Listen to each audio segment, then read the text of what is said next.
The iPhone 15 Pro Max sets new standards for both the iPhone family and smartphones in general. From the new materials to some of the greatest smartphone cameras we've ever tested, Apple's flagship device checks off box after box. Comparing holding the 6.7-inch iPhone 15 Pro Max to holding the iPhone 14 Pro Max, there is a noticeably different feeling. Compared to the polished steel of its predecessor, it is lighter and has a somewhat warmer titanium feel. It's not just the titanium, however. Apple modified the frame somewhat but subtly by eliminating just enough metal to create contour edges everywhere. It's one of the tiniest but most significant design changes I've seen a smartphone maker make, and it really alters how the phone feels in the hand while maintaining the frame. One of the most appreciated and practical changes is Apple's removal of the silent or ring button.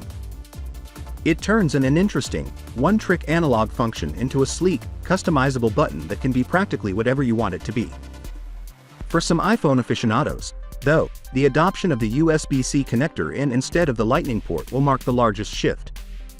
The iPhone 15 Pro Max is a significantly more powerful phone than the iPhone 14 Pro Max thanks to Apple's all-new A17 Pro Silicon, which brings console-quality gaming to the iPhone line for the first time ever.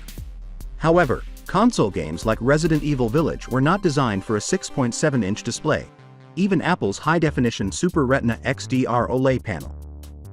Even yet, the display now has the tiniest iPhone bezels I've ever seen.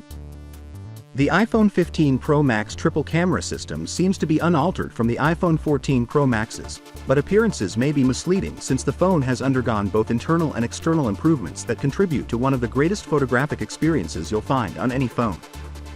While Apple's main camera sensor looks to be the same 48 megapixels as in the Pro Max from the previous year, the company has essentially rewritten its image processing pipeline. The new 24-megapixel default image size may effectively combine 12 megapixels of pixel bin image data with 48 megapixels of complete sensor information for photos that are virtually always present. Finally, what are your thoughts about it? So with that being said, let me know your thought in the comment below, and if you are new here, please subscribe. Peace out.